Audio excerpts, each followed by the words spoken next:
why human beings would evolve a tendency to see faces in things. There is a neurological condition, prosopagnosia, where people cannot recognize faces. It's a remarkable thing because they can see a nose, an eye, two eyes, and a mouth, and they know they're there.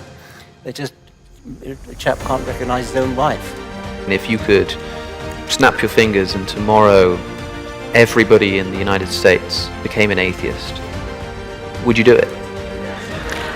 Yes, I would. This was a question which was put to Christopher Hitchens, and he said no, because he loves arguing, I think. But I would say yes.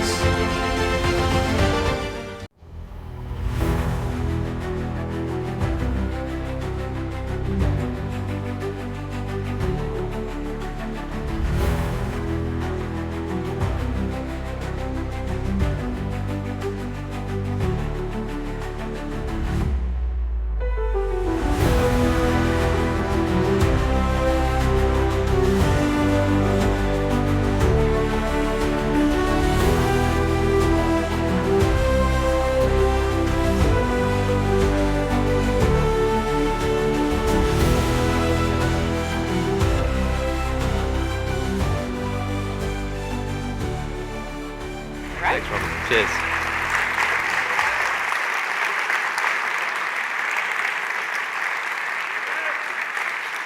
Thank you. Well, ladies and gentlemen, welcome to the Wilshire Ebell Theatre. My name is Alex O'Connor. I think most of you don't care about that, though. You've paid your money instead to see perhaps the world's most well-known evolutionary biologist on what is probably his last ever US tour. So, I'm not really one for wasting time.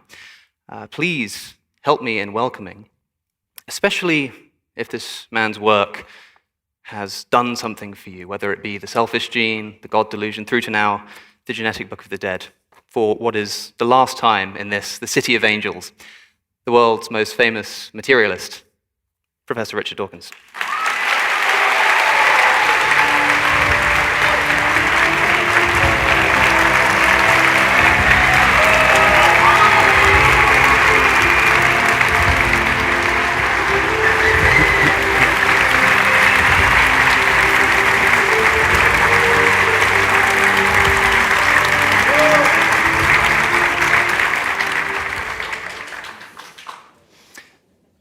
Professor Dawkins, your latest book, The Genetic Book of the Dead, tells us that animals, or at least their ancestral history, can be read like a book. What do you mean by that? It's a very ambitious ambition. And it's something for the future. I believe, and I've said, that the animal is a book. It's a record, almost like a book, a record of the ancestral past, the ancestral natural selection pressures, which have led to the animal being the way it is. I'd like to quote from Darwin, because that is part of my inspiration. He said, "It may be said that natural selection is daily and hourly scrutinizing throughout the world every variation, even the slightest, rejecting that which is bad, preserving and adding up all that is good, silently and insensibly working whenever and wherever opportunity offers. We see nothing of these slow changes in progress until the hand of time has marked the long lapse of ages, and then so imperfect is our view into long past geological ages that we only see that the forms of life are now different from what they formerly were." Natural selection is familiar. This is the way animals are. This is why animals and plants are the way that they are. I believe that modern animals, any animal you look at, carries signals from the past which tell us of the natural selection pressures which led to its being the way it is. Now, since these signals come from very different distances into the past, from very old to slightly less old and so on, the genetic book of the dead must be a palimpsest. A palimpsest is an ancient manuscript which is then overwritten, rubbed out or partially erased, and then written over, and then erased again, written over, because the genetic book of the dead is a record from a very large number of different periods from the past. And some of the most obvious examples of this writing of evolutionary history onto an animal is probably camouflage. It's probably the most obvious way of explaining what you're talking about. That's absolutely right. A camouflaged animal almost literally has a description of its environment on its back, or rather of its ancestral environment on its back, which probably is the present environment as well. The first illustration in the book is a desert lizard from the Mojave Desert, not far from here. And the lizard has more or less literally painted on its back a picture of small pebbles, small stones, and sand, which of course is why it merges into the desert, which is why you can't easily see it. Now, my thesis is that this is only the tip of the iceberg, that camouflage is the obvious, superficial way in which the animal is a description of ancestral worlds, in this case, the desert. But this must be true right the way through the animal, right the way through every bit of the animal, every detail of the interior of the animal, which is not obvious in the way that the outer skin is.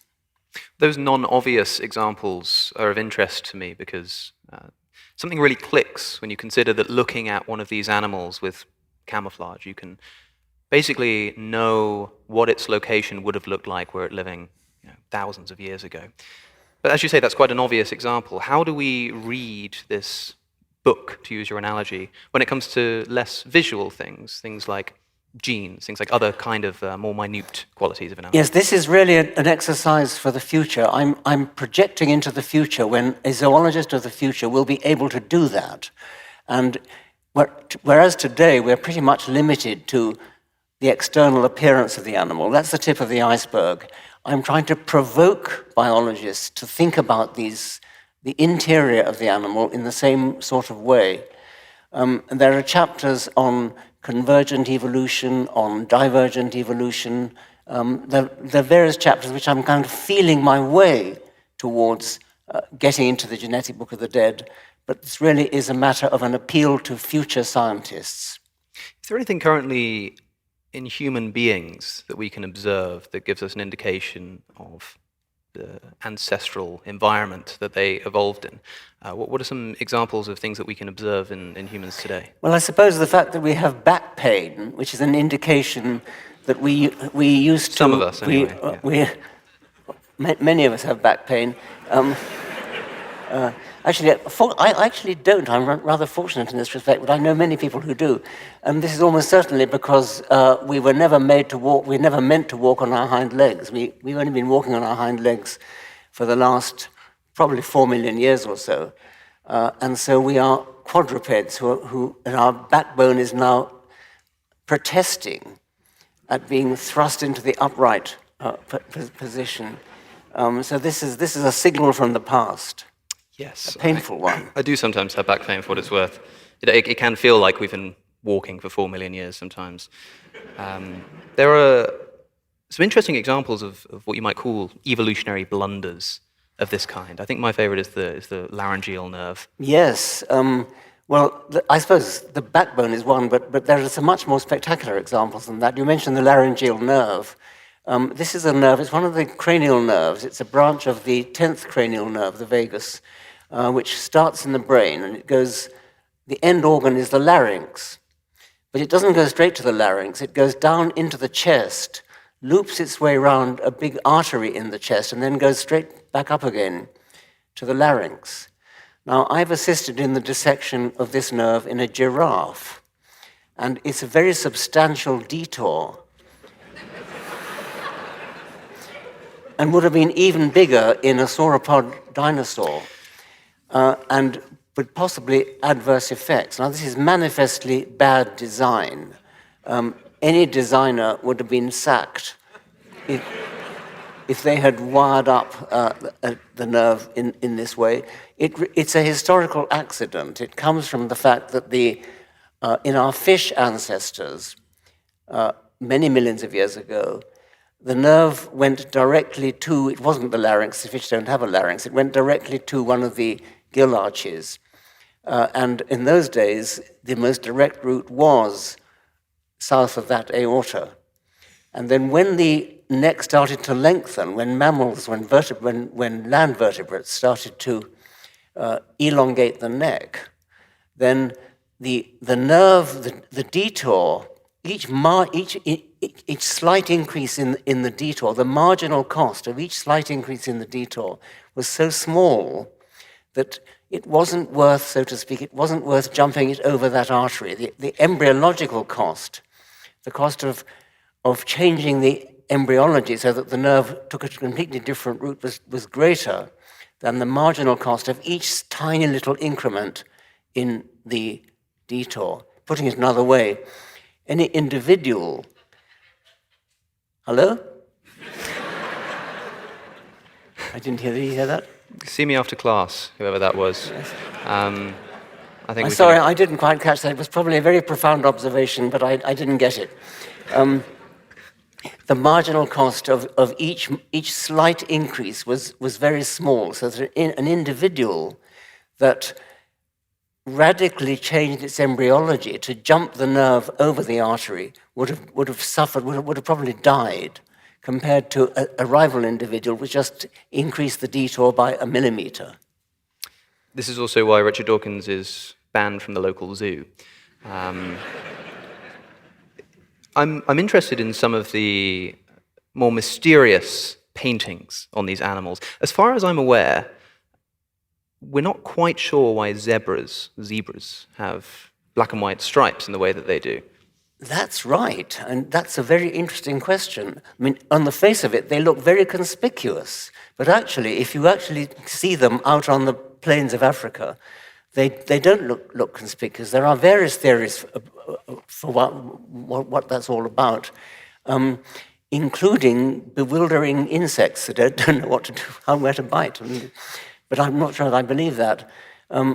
I think they probably are rather well camouflaged from a distance. But do you worry that this scientist of the future, SOF, as you abbreviate in the book, might run into blunders of this kind, thinking that, I mean, the idea is that we can look at an animal and not have to do any geology to work out the environment in which it evolved. If somebody looked at a zebra today, today, they might sort of think, well, maybe this animal grew up in some kind of strange, stripy world. That's right.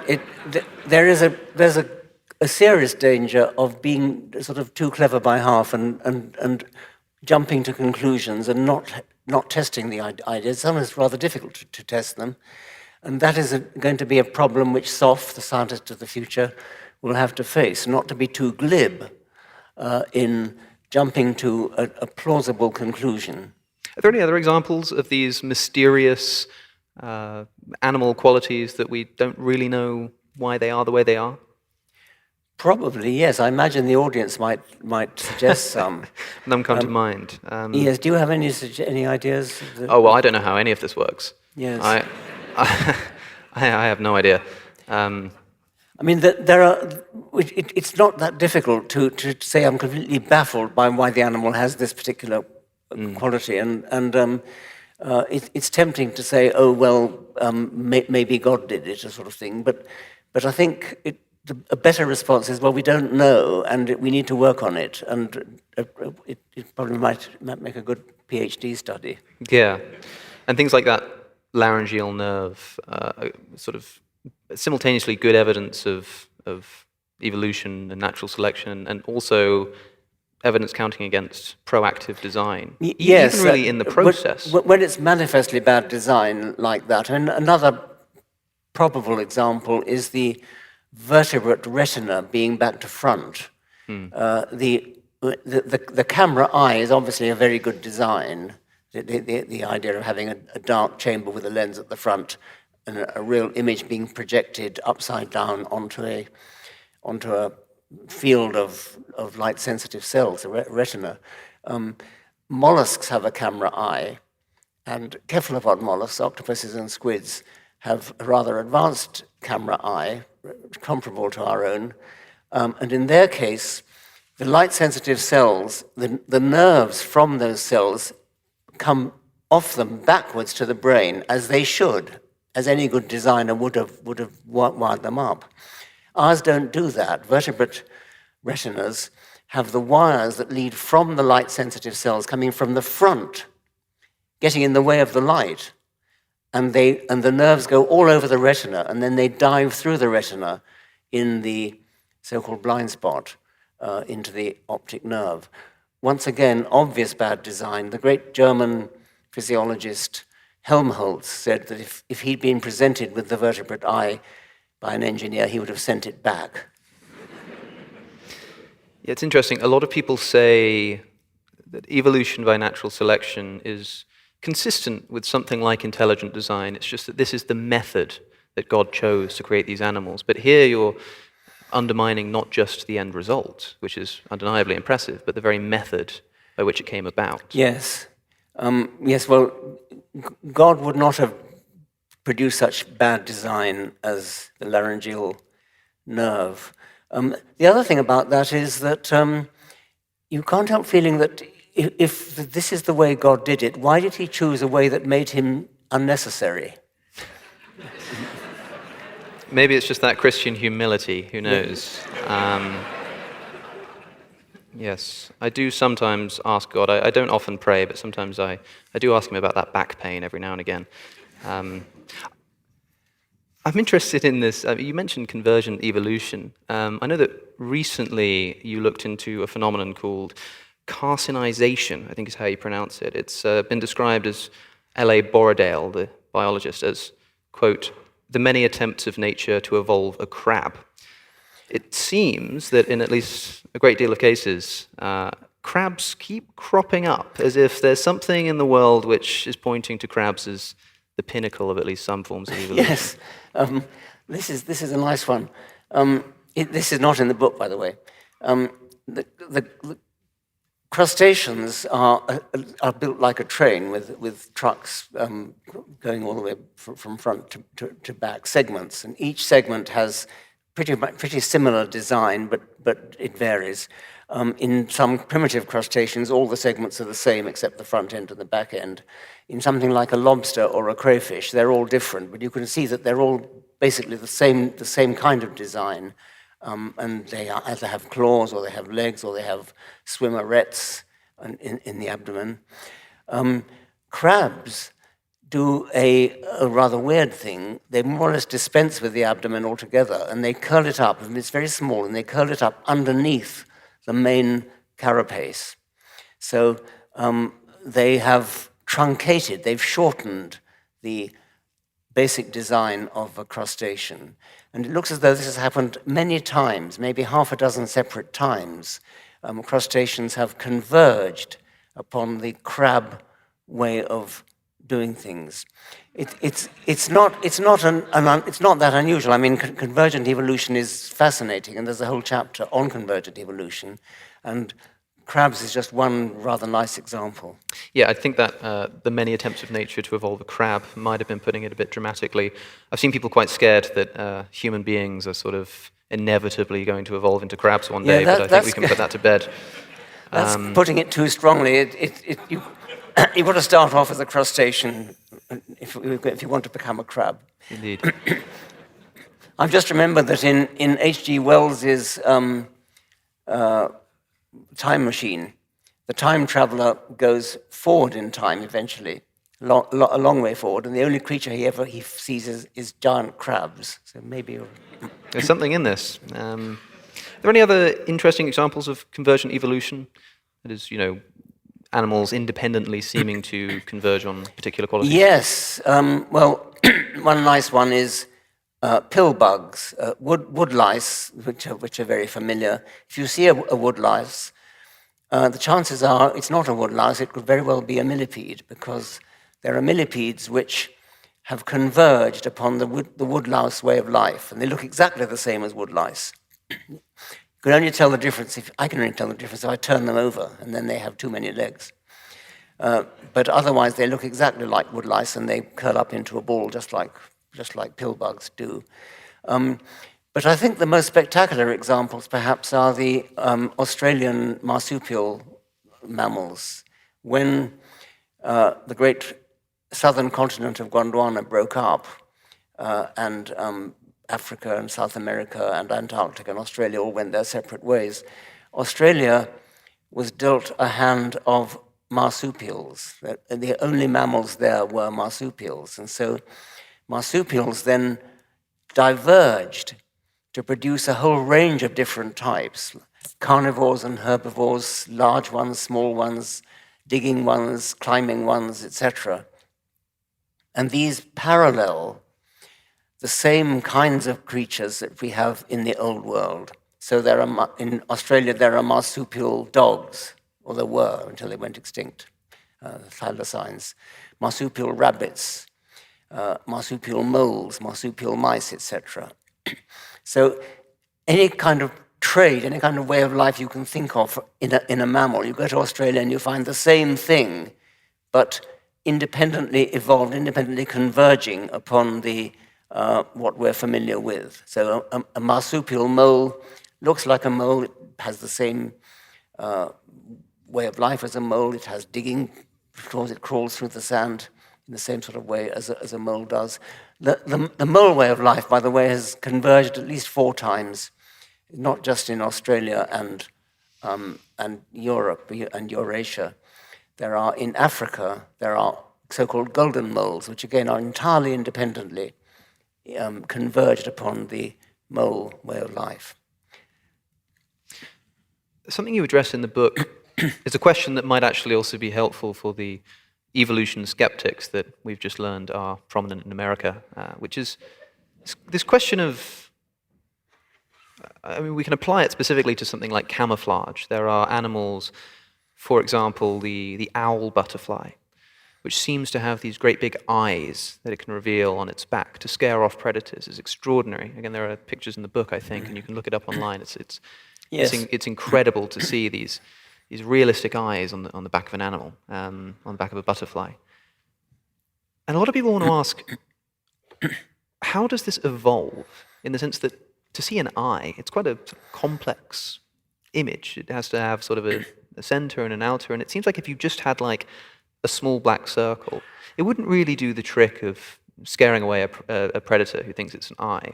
And so it kind of seems like in order to work, it needs to be all there at once. So Yes. a skeptic might say, how does this property evolve in the first place? That is a problem. The eyes are, I mean, we call them eyes. I think they do look like eyes, and they really do, don't they? They're not just circles. They have a sort of 3D quality that looks like eyes. It's not just moths and butterflies. There are other creatures that have the same thing. If you've read the books about Babar the elephant, you may remember that the elephants under Babar had a war against the rhinoceroses.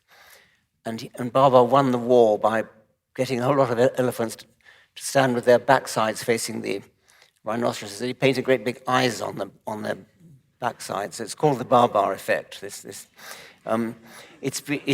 been worked on by a man called David Blest, and it really does seem to scare predators. They probably don't actually think it is eyes, but something about the eye pattern is startling. You asked the question, how did it begin? I think that's the burden of your problem. Yeah, would a half eye, would a black circle do the same trick? I find that an easier to answer with respect to camouflage, something like a stick insect or a stick caterpillar, where once again, nowadays, when you see a stick caterpillar, it looks just like a stick in every detail. It's got leaf scars and buds and things on it. And you have to wonder, to answer, and Alex's question would be, at the beginning, before it became looking like a detailed stick, how did it manage to escape the attention of predators when it was only very slightly like a stick?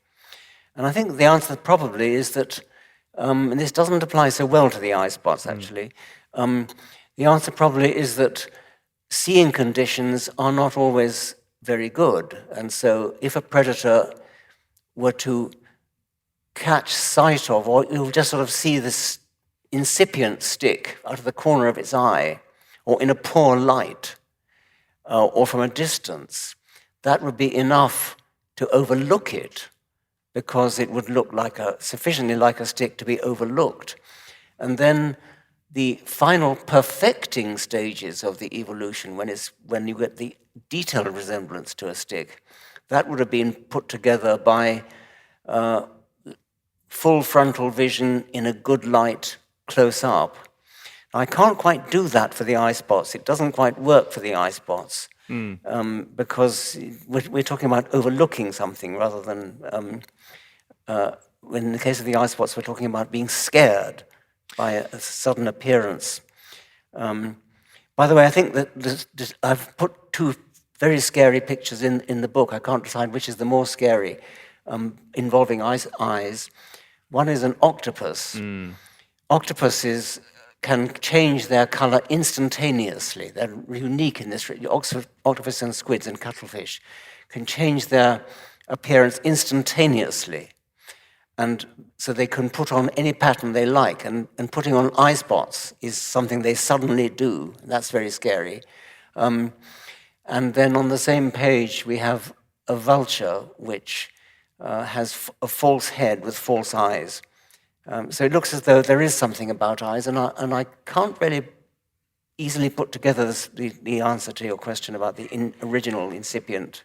I think people often forget that we're talking about an extraordinarily long amount of time and marginal gains, essentially. And I mean, it could be specifically the eye shape, which startles a predator, but as far as I'm aware, they can sort of suddenly reveal these eyes in a lot of cases. Exactly what they do, yes. Yes, and so I would imagine that any kind of sudden shift, sudden revealing of color might be enough to startle a predator. And I think it's easier to see how, rather than trying to imagine like an eye evolving from scratch, first maybe just a pattern of colors. Any bright pattern. Any change that will flash at them, which will scare them, and then it can slowly start sort of That's right. turning into an eye that way. Many butterflies have rather drab pattern on the underside, and then so that when they're just sitting with their wings closed, they look drab and brown, and then they open their wings, and immediately you see a flash of bright color. And I suppose just a startle effect would do it. Yeah, and so you wouldn't necessarily have to get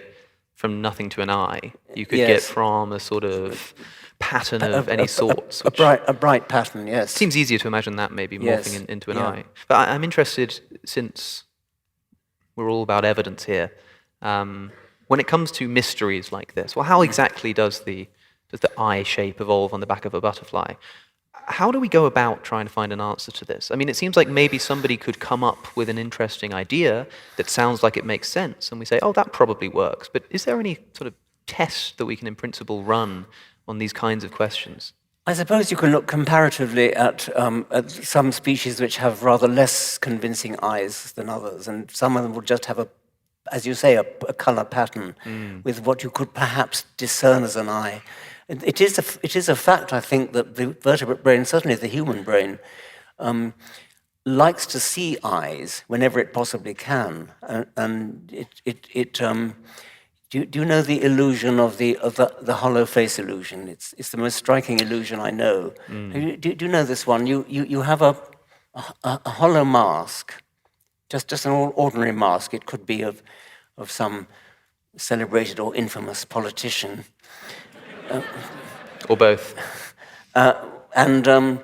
If you look at it solid side on, it obviously it looks like a solid face. If you turn it to the hollow side, it looks extraordinarily like a solid face, although it's actually hollow. And if you put it on a rotating turntable, so that it's going slowly round and round and round, as the solid side comes round, it just looks solid. And then when the hollow side comes into view, it suddenly clicks into place as an apparently solid face going backwards. And this is well understood. The human brain looks for faces whenever it can, looks for eyes whenever it can. And it will make eyes. There's a crater formation on the moon. I think it's on the moon. It might be on Mars. No, I think it's on the moon.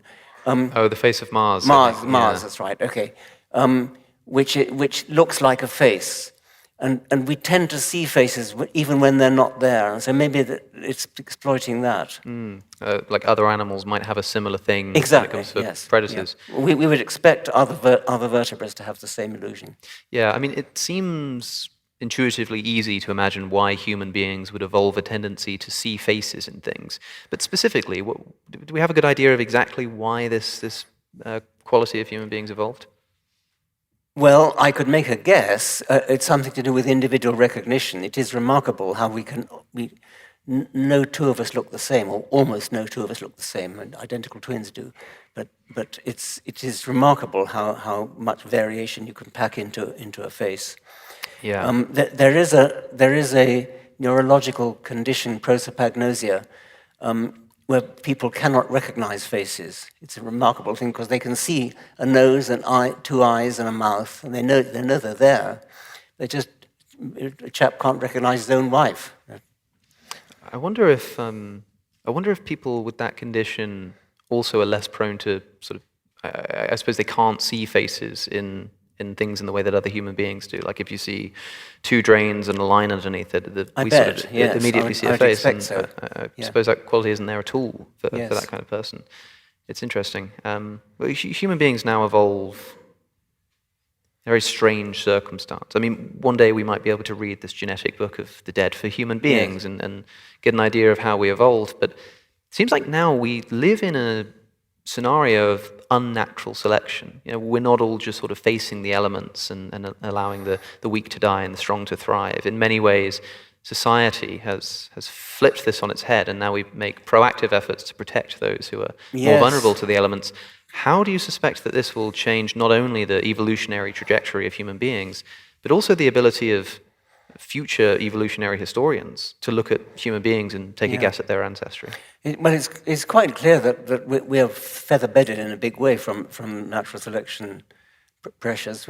Natural selection is still going on, but in a very odd way. And the world in which we live is so much a cultural world. Is so much. Not only is it cultural, but it's changing at an extraordinary speed compared to biological evolution. And so if we try to look into the future and say what humans might look like in the distant future, it's really impossible to do that because the cultural changes are going to be so rapid compared to the rate at which biological evolution goes. Of course. That it would be very hard to predict. It's interesting how human beings can flip natural selection on its head, at least in the short term. I mean, talking about people who go hunting, for example, whereas usually it would be the weaker animals that would die of starvation or a broken leg or something. Now human beings go out and they look for the biggest, strongest animals to kill. And so never thought of that.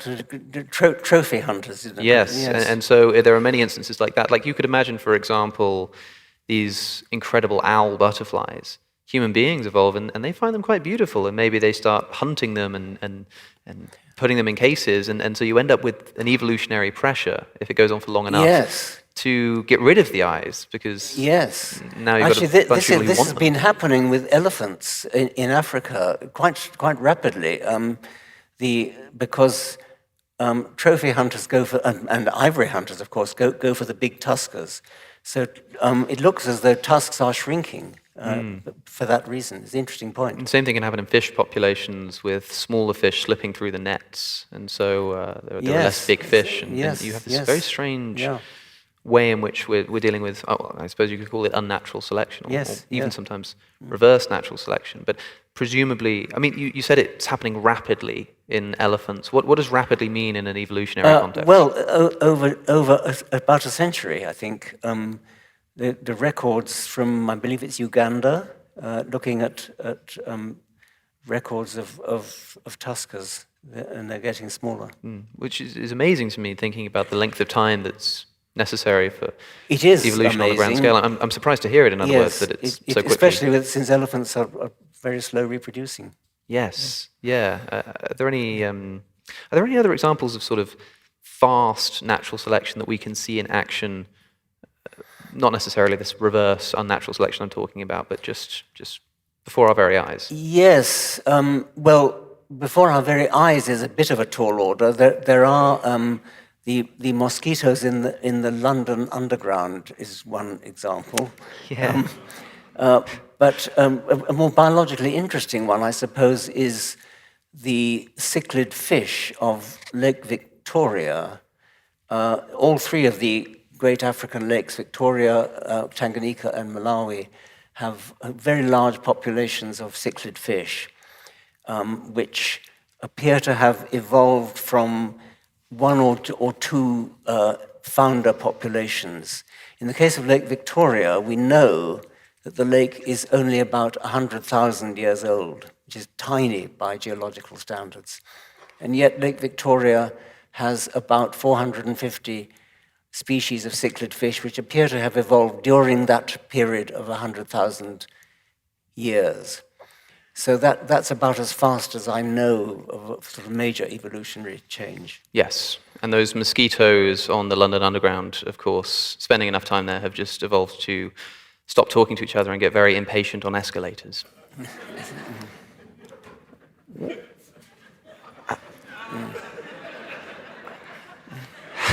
Haven't we also seen this? There's something about butterflies or moths in the Industrial Revolution getting darker. This is a well-known case. Since the Industrial Revolution in the 18th and 19th centuries and 20th century, various animals have evolved darker coloration. This has been well worked out by Bernard Kettlewell in peppered moths, Biston betularia. And in rural areas to this day, the majority of these moths are pale colored, and they sit on bark and are well camouflaged on pale bark. In industrial areas, like in the region around Birmingham and Manchester, where the trees are blackened from smoke from industry, the moths are predominantly black or very, very dark, and they're well camouflaged there. And Kettlewell showed with experiments and observations that it's undoubtedly true that in the industrial areas, the pale-colored moths are selectively picked off by bird predators, and in the rural areas, the dark-colored morphs are selectively picked off. So in a matter of a couple of 100 years, in industrial areas, we've seen an evolutionary change from light color to dark color. Can you help us understand how this happens with the gene as the unit of selection for natural selection? Well, in the case of industrial melanism, the genetics is well known, and it's a kind of textbook example of what happens. It is just a single gene change, and of course, to get interesting evolution, you've got to have longer than that. Darwin was quite confused in his lifetime about how the genetics would work, given that he thought that there was a process of gene blending going on. That's right. In Darwin's time, and up until the experiments of Gregor Mendel, the Austrian monk in the 19th century, everybody thought that inheritance was blending. They thought that each child was a kind of mixture, a blend, like mixing two liquids together of the parents. And Darwin was no exception. Well, almost. I can come on to that. And this gave Darwin a lot of grief because a hostile reviewer called Fleming Jenkin, hostile reviewer of The Origin of Species, said that natural selection would be impossible because the variation would disappear, and any new mutation, which we didn't call it mutation in those days, any new variant which was advantageous would soon be swamped by this blending process. The example that Fleming Jenkin used was a horrible racist example, but you don't have to do it that way. Darwin was worried by this. And little did he know the solution to the problem was buried in a German journal the work of Gregor Mendel. Darwin's German wasn't that great, and he never came across this paper. Mendel's work was unknown until after Darwin's death, and it was rediscovered in 1900 or so. And what Mendel showed is that genetics is digital. Genes are all or none.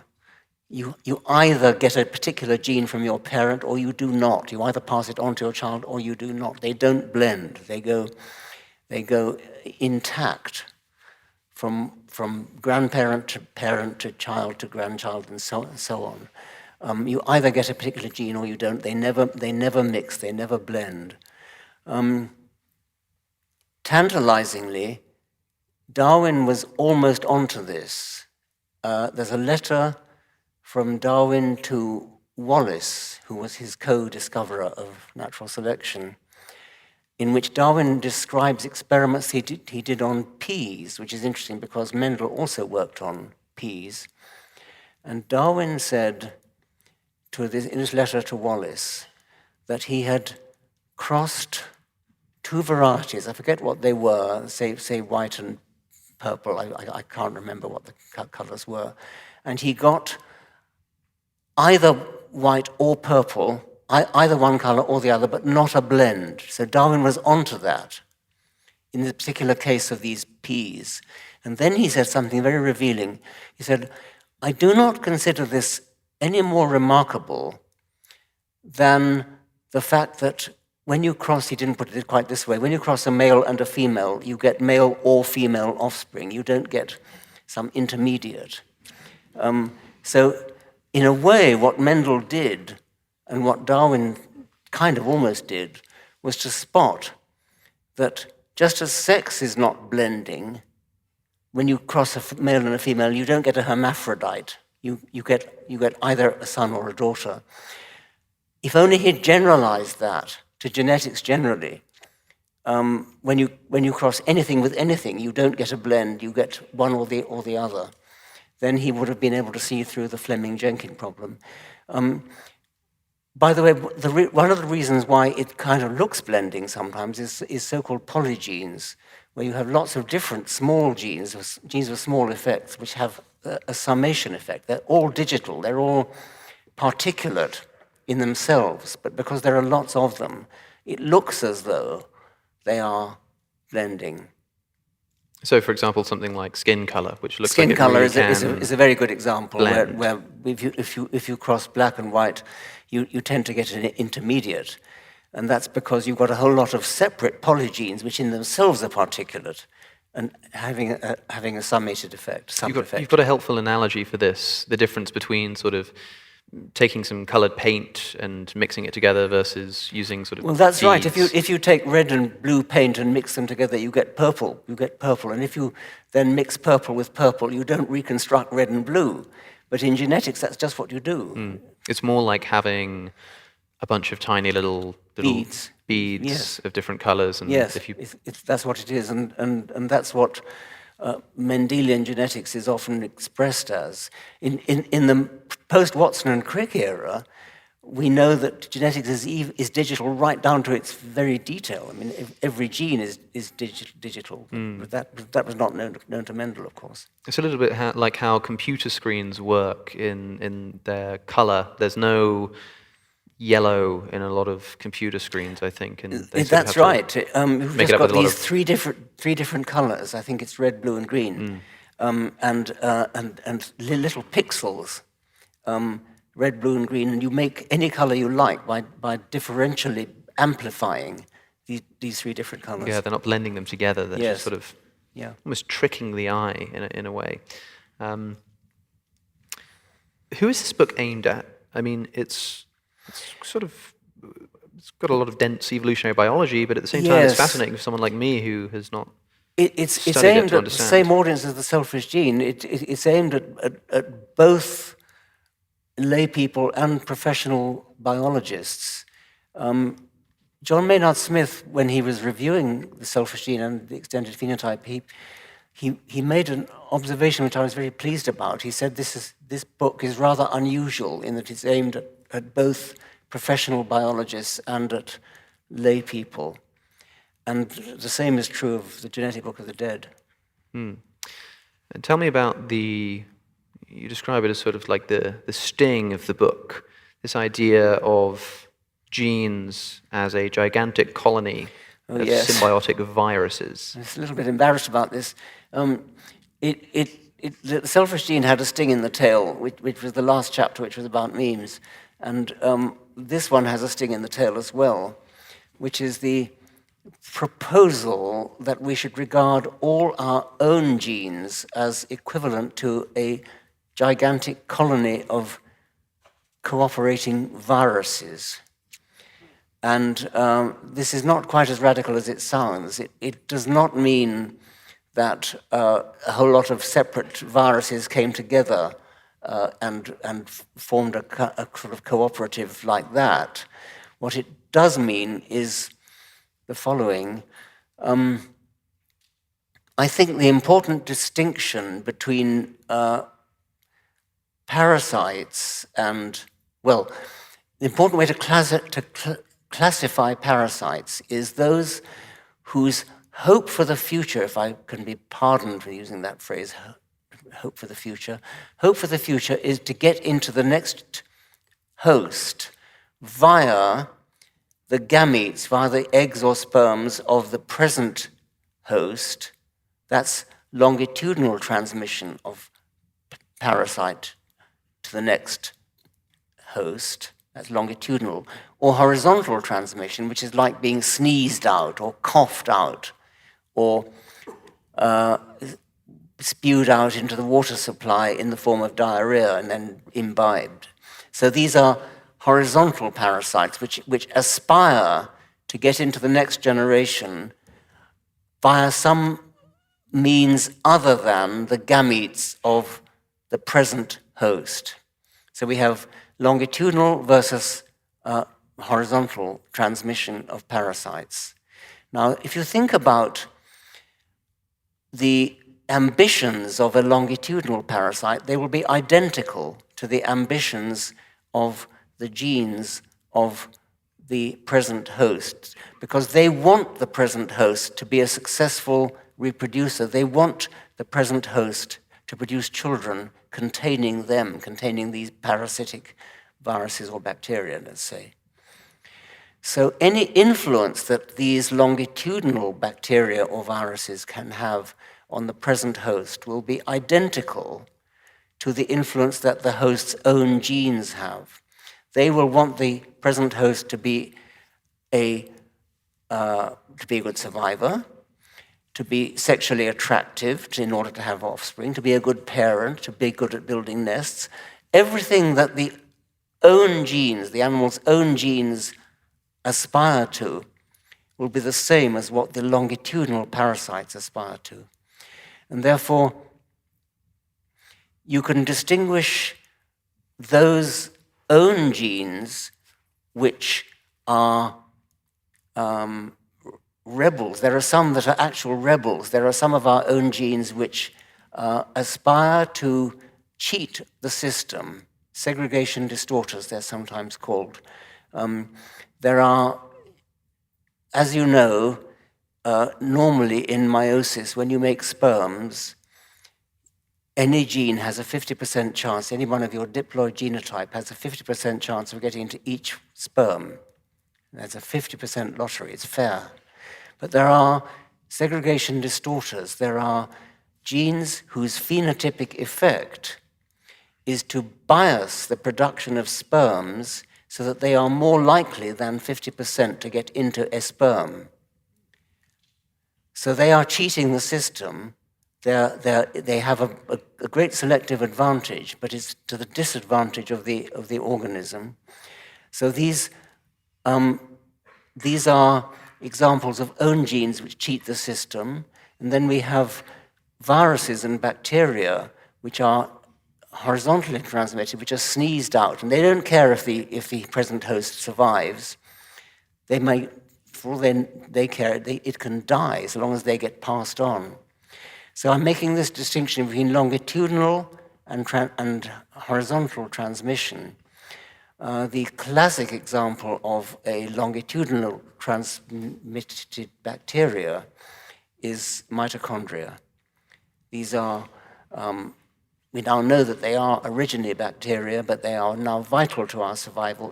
All our cells contain these tiny particles called mitochondria. They have their own genes, they have their own circular genome, like a bacterium. They are bacteria originally.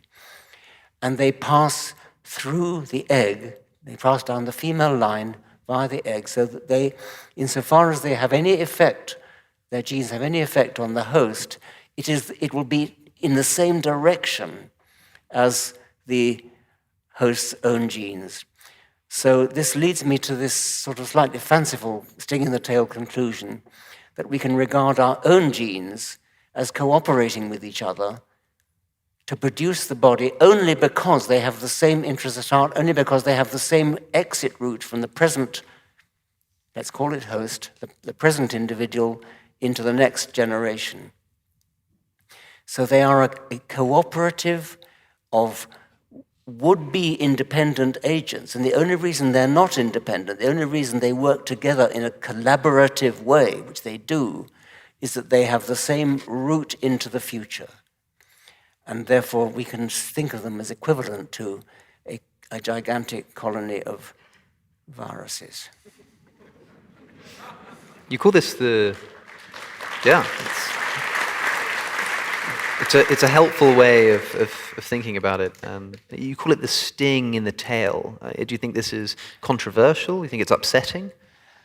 Well, I think that virologists might think that it's not really what they would mean by a virus. I mean... it's not nice to think that we're riddled with viruses either, I suppose. Yes, I mean, actually, about 8% of our genome really is originally viral. But I'm not talking about that. I'm saying I'm generalizing it to the whole lot. So it's the sort of thing I do, and yeah, it's hardly the most upsetting thing that you've written for in your career. I mean, so much for having a sting in the tail of your books. I think that at least one of them was really just itself one big sting. I know that, and by the way, in about 10 minutes, we will be taking audience questions, so get thinking. A lot of people will probably want to ask about that other aspect of your career, which is, of course, religion, atheism, the God delusion. And you're so often accused of creating a vacuum. You turn a bunch of people into atheists, you create this vacuum that other ideas come into. And I know you've been asked that a bunch of times, and I imagine that you quite recoil at the accusation that that's what you're doing, because I've seen you answer before and say that, well, you're against all kinds of nonsense. It doesn't matter where the nonsense comes from, you're against it. The question I wanted to ask you was, even if you are still condemning the nonsense that comes to fill this void that is potentially created as people give up one religion for another, even if you still condemn that thing which fills its place, if we determine that that thing is worse, less preferable than, say, something like Christianity, which might have been there before, do you still feel any level of responsibility? Do you think you can be indicted for those ideas, even if you personally think that they are nonsense? This is an interesting thing, and I, as you say, I have often met it. I think you have two schools of thought. If you have two different kinds of nonsense, is it better to arm yourself with a weaker kind of nonsense against a stronger kind? Or is it better to be against all nonsense? And I'm of the latter school of thought, but I do sympathize in a way with, I think, Ayaan Hirsi Ali, before her recent conversion, sincere conversion, I suspect, to Christianity, I think she did go through a phase of regarding Christianity as a kind of armament against something worse, which is Islam. I sometimes quote Hilaire Belloc's couplet, always keep a hold of nurse for fear of finding something worse. And I think that's what may have motivated her originally to be sympathetic towards Christianity. I don't go down that route. I think that I believe in evidence-based truth, and so I think that all religions and all superstitions, and including much of what is now sometimes called wokeness, are equally reprehensible, and I'm against them all. Mm.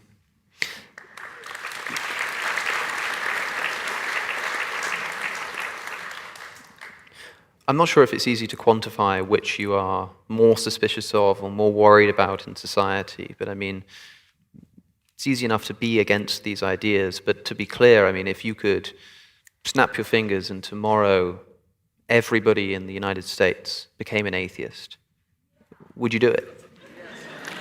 Yes, I would. This was a question which was put to Christopher Hitchens, and he said no, because he loves arguing, I think. But I would say yes. There's a clip, you can watch it online, of Christopher Hitchens talking about this, and he says, you know, if I were given the opportunity, he says he was asked, if I were given the opportunity, there's one person left, I could deconvert them, I wouldn't do it. And he says, you know, of course he loves the argument, but he says in that car ride, it's with Doug Wilson in the back of a car, he says, but there is that, but it's not just that, there's just something about it. And he said, I said this to Richard Dawkins, and the look of incredulity that he gave me remains with me, as is what he said. I mean, wouldn't you be a little bit sort of sentimental? Wouldn't you want to sort of preserve it for its own sake as a cultural artifact? Would you really sort of take that last, probably not particularly influential... I do value, and I've said this often, I do value Christian literature. I value the literary heritage that we have from the Bible and the Book of Common Prayer. You can't take your illusions in reading English literature if you don't know the Bible. And so I wouldn't wish people to be uneducated in the existence of religion. I do take exception to teaching children, this is what you believe because you are a Catholic or a Muslim, whatever it is. But I do think that children should be educated about religion. There you have it, folks. Richard Dawkins says, read your Bible.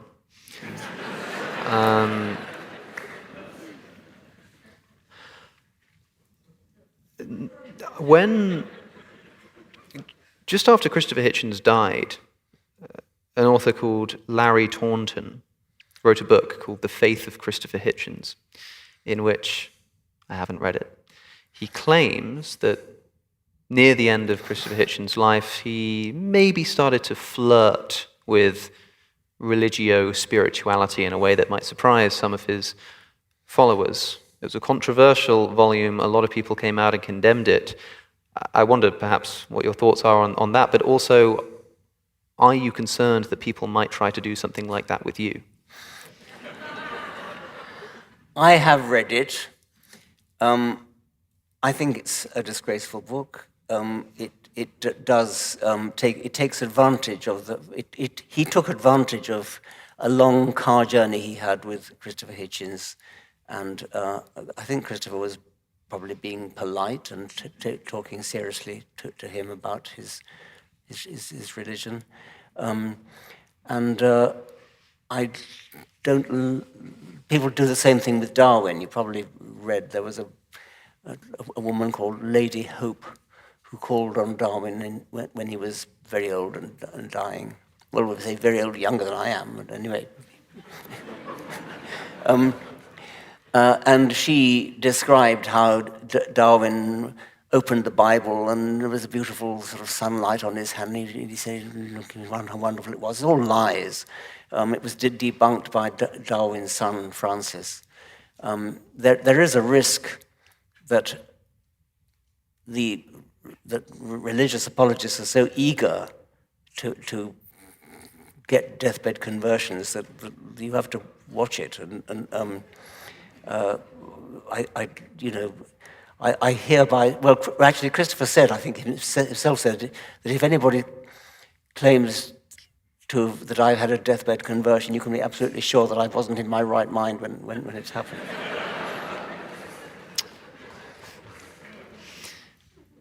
Now, I will not have a deathbed conversion, I think.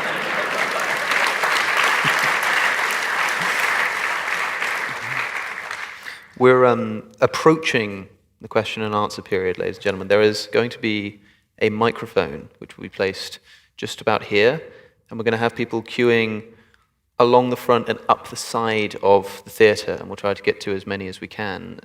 Just before we do that, there's a question I wanted to ask you absent of the Q&A here, but maybe it will be instructive.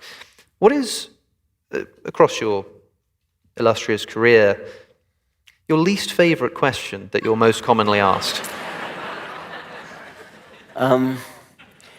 I think it could be the free will question. I'm nearly always asked, do you think we have free will? And I usually resort to Christopher Hitchens's answer, do I have free will? I have no choice. Yes, as a free will skeptic myself, I sometimes wish that Christopher Hitchens had at least a deathbed conversion on that particular point. I think it's time to go for Q&A.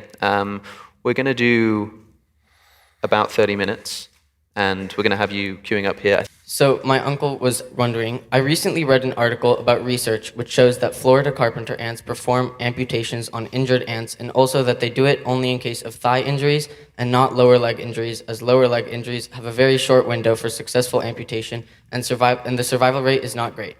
How can evolution explain the emergence of such complex behaviors and learning in ants?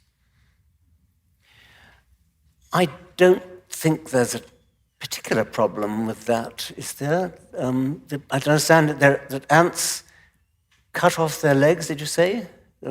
Yes, they perform amputations for other members. For other members. I don't know about this. This is a good example of what we were talking about earlier, where you don't necessarily understand it because you don't know enough about it, and it's a good PhD project.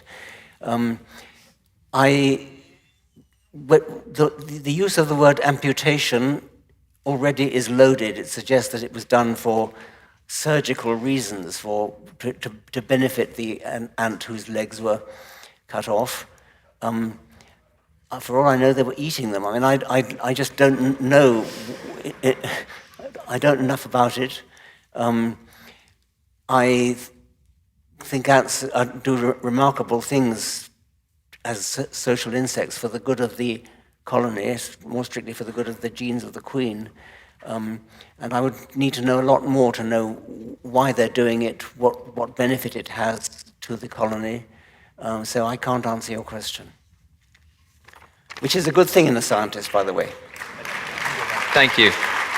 Well, please, don't bother to applaud. It's that Christian humility again, I suppose. My question is for both of you gentlemen. I've heard that the internet, well, the question involves epistemology. I heard that the internet has been compared to the Gutenberg printing press from several hundred years ago. Given that the internet has a propensity to allow people to spread nonsense and pseudoscientific thinking in as much as knowledge, do you believe that this analogy is accurate and how it affects our truth-seeking processes in the future with the advance of our technology?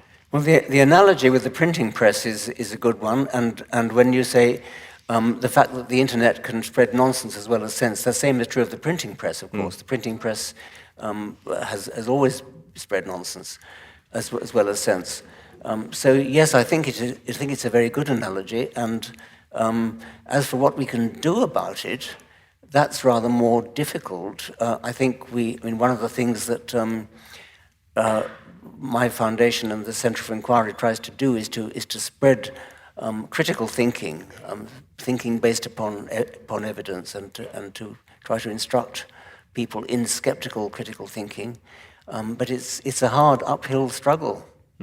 Well, I think perhaps one difference is the advent of manipulative algorithms in the case of social media, but I still think that the printing press is a good analogy. It might not be just a continuation of the same process, but it's a good analogy to try to get to the root of how revolutionary an idea that we're talking about. It is of a different kind because of the algorithmic process, but even then, the books that you would be able to read would be determined by things like the university you were in, what books it had in its library. Books were expensive, people didn't have a lot of them, and so there were still pressures in terms of what you were going to read that would be influenced by the friends you had that you could borrow books from, the university that you were studying in. There would still be some kind of process by which that would affect what you see and what you're able to read. Obviously completely unimaginably smaller than manipulative algorithms, but perhaps a difference of degree rather than kind, and still for that reason a useful analogy, if not an exact forerunner of what we're seeing. I suppose you could emphasize the fact that the printing press has been subject to sort of editorial control, which the internet is not, to put it mildly. By and large, yeah. But I think they are quite different, and they might be different in kind for that reason. So it's only a useful analogy up to a point, as all analogies probably are.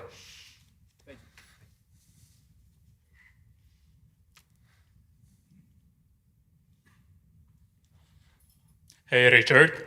So you spent most of your career debunking the God delusion, but don't you think there's another very common delusion, which is the ethnicity delusion? Because in my opinion, the way ethnicities exist today, I feel like we can make better ethnicities because ethnicities today exist just because people live together for a long time and, created common culture, right? But what if we could create ethnicities based on some common values and common goals in the future? And I feel like people obviously want to form tribes together. There's something in our brains that makes us want to do it. But I feel like some ways of forming tribes are better than others. And is it possible to also ask one question to Alex? I think we'd rather have just one at a time, and okay. especially nobody's paid to see me here, Yeah, so no worries. see me afterwards, perhaps. No worries. Well, the tendency to tribalism is a very interesting quality of humans, and I think one of the things we're seeing now is that the tribalism doesn't only apply to ethnicity; it can apply to opinion, and we tend to be dividing into what look horribly like warring tribes in political opinion at the moment. So I completely agree with you about ethnicity, but I think you were also making the point about tribalism, and that's the maybe this is part of the effect of the internet, is to divide us into warring tribes, where the opinions that we hold are often not based upon evidence, but instead are based upon the tribe to which we think we belong, whether it's Republicans, Democrats, or whatever it is. As I was saying, like some ways of forming tribes, I feel like are better than others. Like some have purpose, yes. some are just I think that accidents. maybe next question, maybe. Thank you. It's a shame we don't have more time, I'm afraid, but we want to get to as many as we can. Thank you, Professor. Hi. I'm an elementary school teacher, and I teach science as a part of my core curriculum. I've often found that phenomenon, like the moth example you gave me earlier, is a great way of teaching students how to engage and look at the world. What advice would you have for me or other educators in continuing to keep that innate sense of wonder and interest in students? Yes, Alex asked me what question I hate most, and I think I said, I forgot to say the "what advice would you give" question.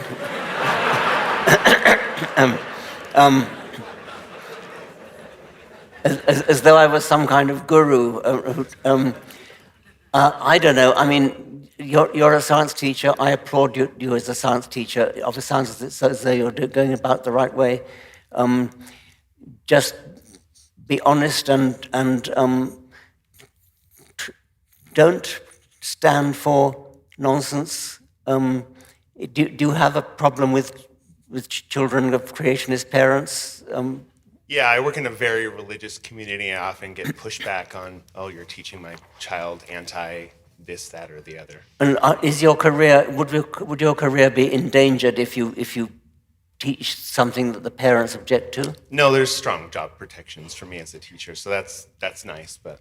Well, that's good, because I've heard from other teachers that they actually do have to watch what they say, because the children will go home, complain to their parents, and then complain to the head teacher, who then has the biology teacher up on the carpet and tells them not to offend the pupils. Well, I think pupils need to be offended in some circumstances. It does them good. Thank you. Thank you for your service.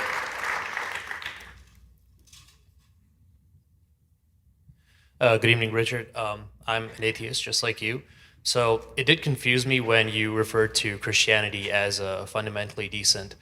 My question to you is this. Christianity has a deep track record of inspiring hate and countless other human rights violations and atrocities. So what do you attribute that to, if not the fundamentals? And whatever your answer is, why do you not allow that same leniency to Islam? Well, I think certainly Christianity in the past has an appalling record. And not that long ago, but certainly in medieval times, Christianity had an appalling record. But it's just that nowadays Islam is somewhat worse, that's all. I mean, Christians don't throw gay people off high buildings. They don't impose a death penalty for apostasy. They don't kill women for the crime of being raped, which is what you get in places where Islam has sway over the government or the people. But my question was about the fundamentals. You said it's fundamentally decent. And what do you think caused the things in the past that you find horrible about Christianity? If it wasn't the fundamentals, what was it? An absolute faith that what you believe is correct, not because it's based upon evidence, but because it's handed down by tradition, by revelation, by faith. I mean, faith is a great evil. Faith is belief in something which has no evidence in its favor. And if you have faith in something, then it's impossible to argue against it. And that's fundamentally what the problem has always been with the evils of religion. That's why it's possible for religions to persecute heretics, which they've done throughout the ages.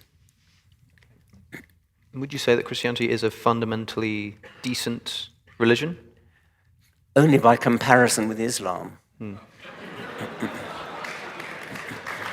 Yeah, hi, good evening. First of all, you could add me to your list of people you're meeting on this tour whose lives has been changed by your writing. In my case, it was The Blind Watchmaker, I think 1986. I haven't been the same since. So thank you very much. Thank you. My question about education, I was pleased to hear about the Institute for Teachers, Evolutionary Science.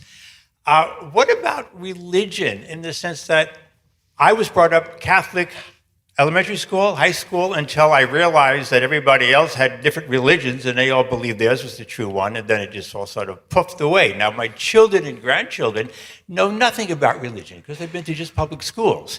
So we sort of have this bipolar kind of situation. Are there countries where this is done correctly, where children learn about the world's religions and how they develop, what they have in common, what they don't? And because without understanding religion, that's part of our species. Yes, I think that's right. And I think that's what I said earlier, that we ought to be educating children in religion. It's part of, as you say, it's part of the history of our species. And you can't understand the history of warfare. So many wars have been based on religion, for example. And also, as I said before, to understand the literature, you need to be educated in religion. What is evil is teaching children what to believe, because that's the tradition in which their families have always believed.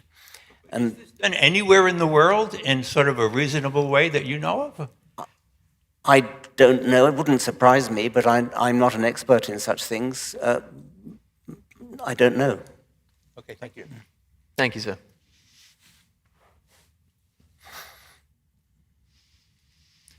Thank you for being here. I was wondering if you had any thoughts on the legacy of the late Daniel Dennett, maybe your favorite idea of his. He was a wonderful man. I looked up to him as a kind of elder brother. He was actually a year younger than me, but I sort of, I thought of him as a sort of go-to person to sort out muddled thinking. He was witty, he was wise, wonderful friend. What are his best ideas? Well, he wrote so much. I mean, the philosophy of mind, evolution, his idea of intuition pumps. He's just a wonderful thinker, an example of, to me, a justification of the existence of philosophy. I mean, he was, if ever I needed to be persuaded that philosophers were a good thing, Daniel Dennett was the reason.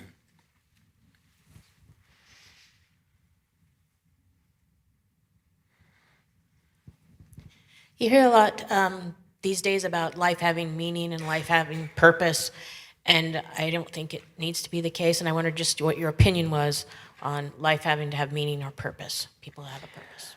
Well, I think that life is a very good thing if you do have meaning and purpose in your life. I certainly do myself. What is wrong, I think, is to think that there has to be a purpose in everything. And there are people who say things like, well, I understand the how of the universe, but what's the why? What's the purpose of it? What's the meaning of it? And that, I think, has no answer. There's no reason why there should be a purpose in any particular. There's no purpose in the universe, there's no purpose in mountains, there's no purpose in earthquakes. They just happen for the reason that they happen, and the laws of physics dictate that they happen. But in terms of our own lives, we have purposes, and our brains are made by natural selection to set up purposes, and we all have purposes all the time, and our life has meaning because we give it meaning. And different people have different meanings in their life, but I think it's one of the glories of being human that we can have meaning in our lives, which rises above the more basic meaning that life has, which is simply to propagate your DNA.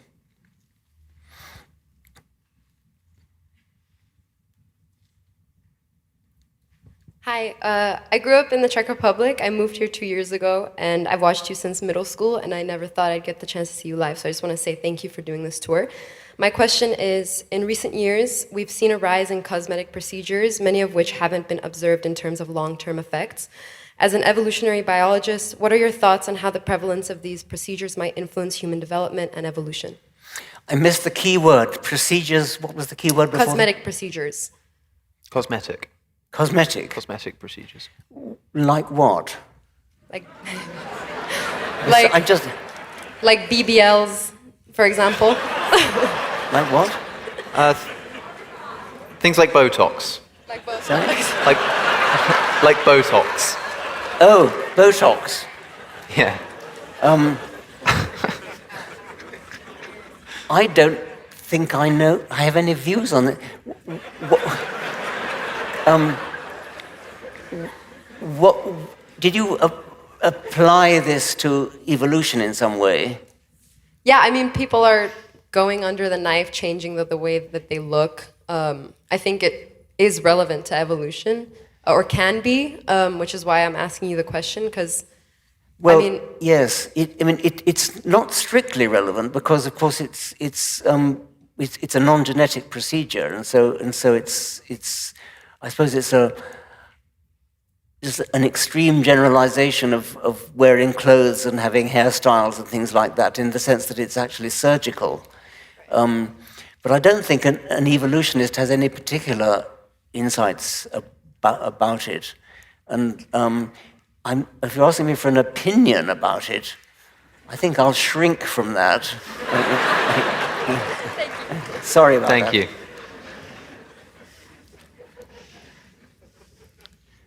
Thank you for being here, Mr. Dawkins.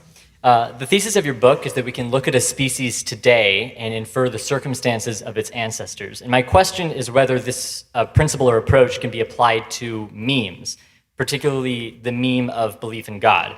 Given that theistic religions have popped up and independently emerged all around the world and across diverse cultures, not unlike some examples of convergent evolution, what do you think are the fundamental elements of the human environment or human circumstances that consistently give rise to this meme of believing in a God? Yes, I'm sure you're right that it is something that crops up all over the world in all different cultures.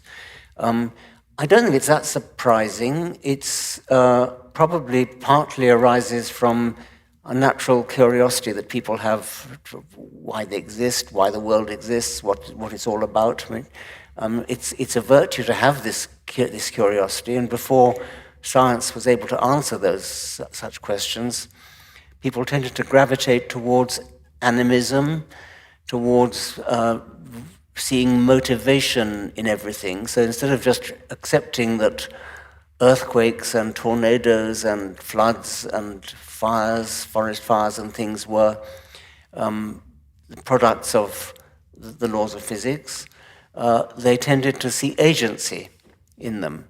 It was natural to do that, and so you tended to get fire gods and river gods and flood gods and earthquake gods. And then these perhaps in some cases tended to coalesce and become monotheistic. I think that from a psychological point of view, it's not difficult to see why all over the world you get convergence on not convergence in the sense of detail, because all religions tend to be different, but tendency to resort to agency kinds of explanations instead of natural explanations.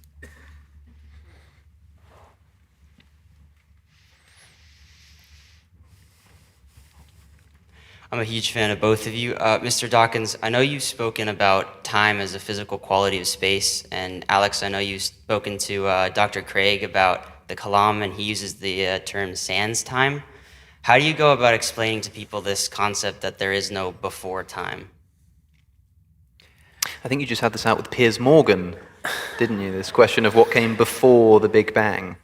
Physicists, at least I think most physicists, will say that time began in the Big Bang, and therefore there is no meaning to be attached to the word before when it applies to the Big Bang.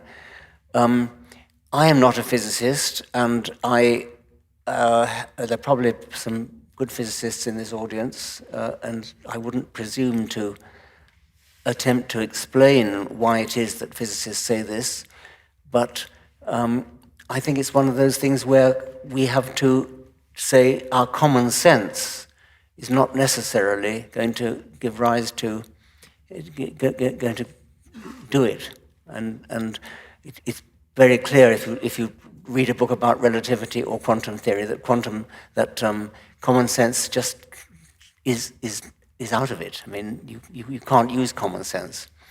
And so when physicists tell me that in their models time began at an instant, which they call the Big Bang, I have to submit gracefully and humbly and say it's not my subject.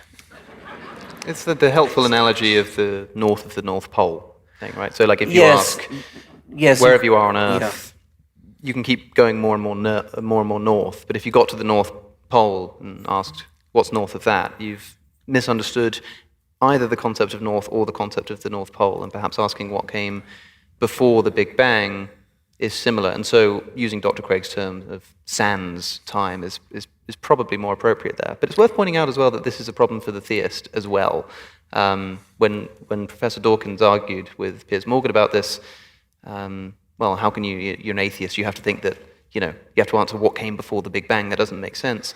The theist also believes that God is spaceless and timeless, and so creating the universe with time as one of its properties, they still have to run into this problem of explaining what came before the beginning of time. And so I don't think it's a problem that's unique to this side of the house, as it were.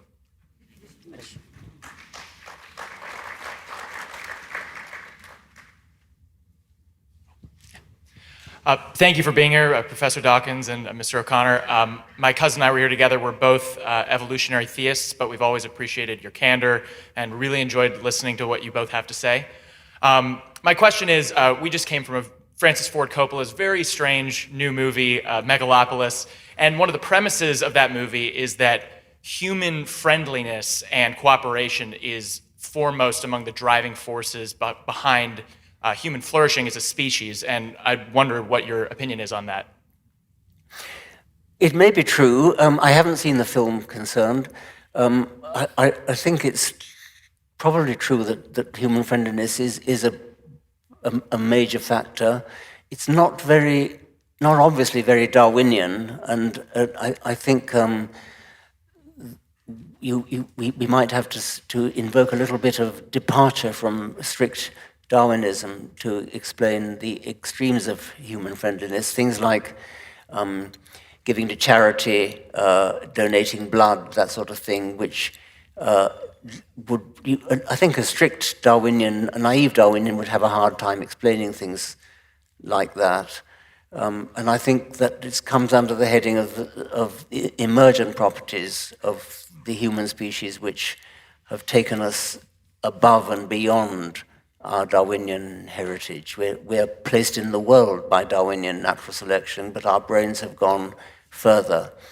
And so we are perhaps more charitable, friendlier than strict Darwinism would have us be. And I'm delighted by that. Thank you. By the way, we're getting near the end here.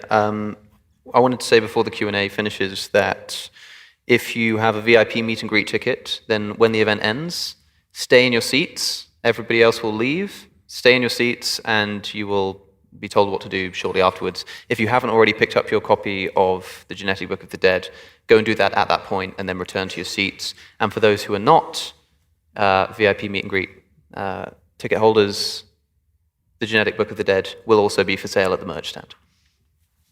Good evening, Richard and Alex. So I have a question that I've seen so many religious people raise, and this is somewhat hard for me to answer, so I would like to get a response from you.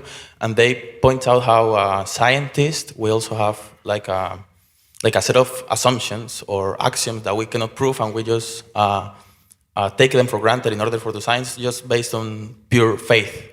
So they claim that we just have a different set of axioms, and they have a different one, so we have just different faiths, but we're faithful at the bottom. So how would you respond to that? You're saying that even scientists have axioms which they just have to... Yeah, I was so the axioms that I'm referring is, for instance, the uniformity of nature, the intelligibility of the universe, or the laws of logic. Could you talk more slowly? Yeah, like how we can, like the laws of logic, we just take them for granted, we cannot prove them, or the uniformity of nature, that is that the laws of the universe apply in the past, in the future, and that is just an assumption that we take for granted, but we cannot prove that, so it's like a sort of faith, isn't it? Let's take one of those, the laws of logic, for example. The laws of logic. Yes. Which seem foundational to even get going with science. They seem to be things that your brain just thinks are true and can't think are false. It seems like something that can't be proved. So do we not have a level of faith at the basis of the scientific enterprise? Yes. I suppose 2 + 2 = 4. Is that a matter of faith? Is that what's the kind of thing we're talking about? Or something like the idea that the laws of physics will continue working in the future, things that we can't necessarily prove, even things perhaps like the existence of the external world and the idea that there are other minds and you're not just sort of in a computer simulation, things which, strictly speaking, you can't prove that that's the case. So is there not some allowed faith in your worldview and some disallowed faith? Yes, I mean, well, other minds. I mean, the belief that other people have a consciousness analogous to my own. I know I have a consciousness of myself, but how do I know that you do? And I suppose that comes from the feeling that we've come into the world by the same route. We we've evolved in the same way. We both were born and we had a childhood and so on in the same way.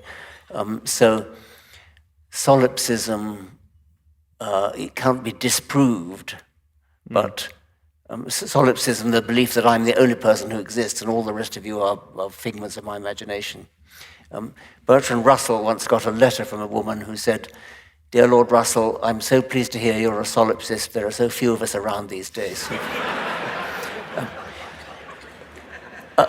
I suppose that there is a... Thank God I'm not a philosopher, that's all I can say.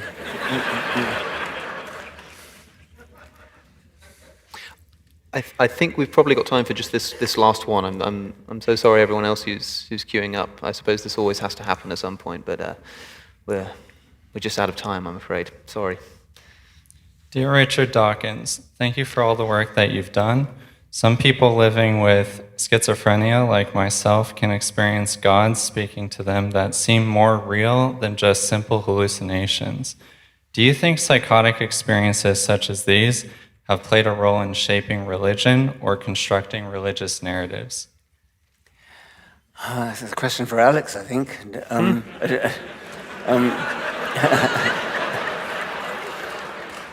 mean... Actually, the timer is... it's flashing. Well, I mean,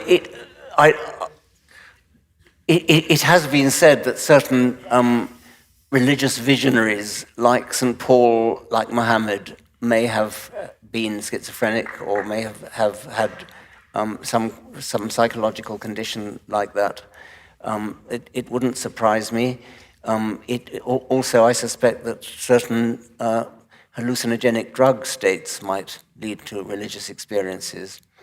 And I once underwent an experiment of putting a helmet on my head, a man in Canada who claimed to give people religious experiences by passing magnetic fields through the skull. It didn't work for me. I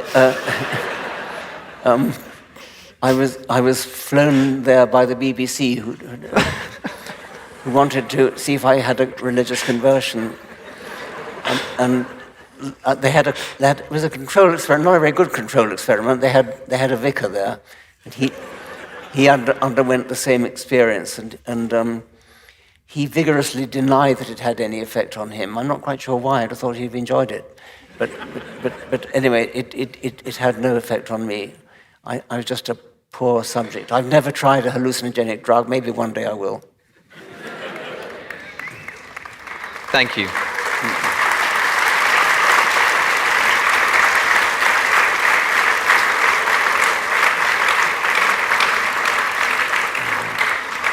Well, ladies and gentlemen, thank you so much for your time. As I say, if you have a VIP meet and greet ticket, just stay in your seats or go and pick up your book if you haven't already. For the rest of you, please join me once again in thanking, again for the last time, Professor Richard Dawkins.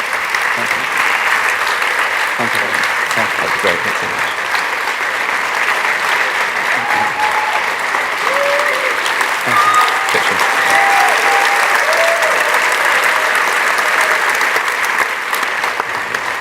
Oh, I think we're doing a...